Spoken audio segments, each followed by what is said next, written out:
Hi, welcome. എവിടെ നിന്നാണ് വരുന്നത്? എൻ്റെ വീട് കണ്ണൂരാണ്, ഇരിട്ടി എന്ന് പറയുന്ന സ്ഥലത്ത്. ഓക്കെ, എന്തൊക്കെയാണ് ചെയ്യാൻ പോണേ? ഞാൻ കുറച്ച് സിനിമാ താരങ്ങളെ തന്നെയാണ് അനുകരിക്കുന്നത്. ഓക്കെ.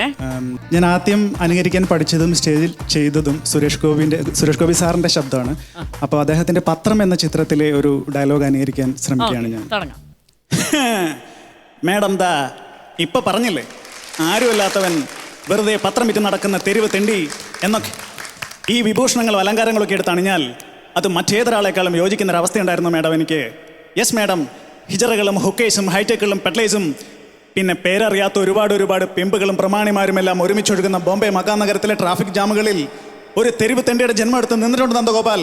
ഉവ്വ് മാഡം, മറാഠ ടൈനിക് സമാചാറിൻ്റെയും ഹിന്ദുസ്ഥാൻ ജാഗറിൻ്റെയും ബോംബെ ക്രോണിക്കലിൻ്റെയും പിന്നെ ട്രൂ ലൈഫിൻ്റെ എല്ലാം കോപ്പികൾ ദാ ഇതുപോലെ വാരി അടുക്കി പിടിച്ച് തലക്കെട്ടുകൾ ഉച്ചത്തിൽ വിളിച്ചു പറഞ്ഞ് തെരുവുകൾ തോറും ഒരുപാട് തെണ്ടി അലഞ്ഞിട്ടുണ്ട് Nandan. As a newspaper boy, as a street അർച്ചൻസ്.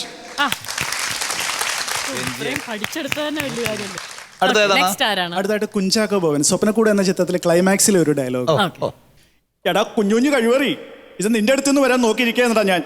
നീ സ്നേഹിച്ച പെണ്ണ് അല്ലേ? എന്നിട്ട് എന്തിനു വേണ്ടിയാടാ ഞാൻ സ്നേഹം ഉപേക്ഷിച്ചേ? ആർക്കു വേണ്ടിയിട്ടാണ് ഉപേക്ഷിച്ചേ? എടാ നീ എന്താടാ എന്നെ പറ്റി കരുതിയത്? ഞാനൊരു മണ്ടനാണെന്നോ? എനിക്കൊന്നും മനസ്സിലാവില്ലെന്നോ? എല്ലാവരും പറഞ്ഞപ്പോൾ സത്യത്തിൽ എനിക്ക് നിന്നെ കൊല്ലാനുള്ള ദേഷ്യം വന്നത്. എടാ അവള് സ്നേഹിച്ച എന്നെയാണോടാ? നിന്നെയല്ലേ? നിന്നെ. എന്നിട്ട് ഇവൻ എനിക്ക് വേണ്ടി അവിടെ മുന്നിൽ പരമനാറിയായി, കോപ്പിലെ കുഞ്ഞുഞ്ഞായി. അടുത്തായിട്ട് മമ്മൂക്കയാണ്, അദ്ദേഹത്തിന്റെ കോട്ടയം കുഞ്ഞച്ചൻ എന്ന ചിത്രത്തിലെ ഒരു എൻട്രി ഡയലോഗ്. എടോ കഴിഞ്ഞ കൊല്ലം കൃത്രിമത്തിന് പരോളിൽ ഞാൻ വന്നപ്പോ താൻ എന്നാ പറഞ്ഞേ? അന്നും ചന്ത കൊച്ചിക്ക് ഓട്ടുണ്ടല്ലോടോ, അന്നും നാഷണൽ ഹൈവേ ഉണ്ടല്ലോടോ. അന്ന് താൻ എന്നാ പറഞ്ഞേ? നിന്നെ ഇറങ്ങി കെട്ടിയടാ, നിനക്ക് വർക്ക്ഷോപ്പല്ല വണ്ടി കമ്പനി തുടങ്ങാനുള്ള കാഴ്ചരാത്. തനിക്ക് വേണ്ടി അല്ലോടോ ഞാൻ അവനെ കുത്തി മലത്തിയത് പന്നെ. അടുത്തായിട്ട് ലാലു അലക്സിനെ.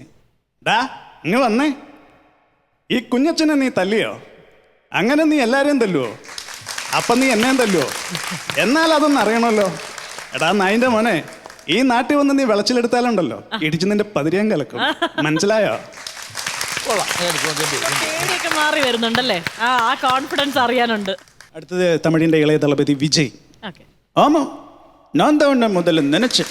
ஆனால் சொல்லலை, ஏன்னா எனக்கு படிப்பு இல்லை, வேலை இல்லை, ஆனால் பார்க்கறதுக்கு கொஞ்சம் சுமாராக இருக்குதுன்னு சொல்கிறேங்க. எப்படி யோசிச்சு பார்த்தாலும் நான் உனக்கு மேட்சல்ல. இன்னொரு வாட்டி யோசிச்சு பாரு, ஒரு வாட்டி മുടു പണ്ട എപ്പച്ച് ഞാനേ കേൾക്ക മാട്ടേ. ഇത്രയും ഞാൻ പ്രാക്ടീസ് ചെയ്ത് വന്നിട്ടുള്ളൂ. നന്നായിട്ടുണ്ട് സിബി.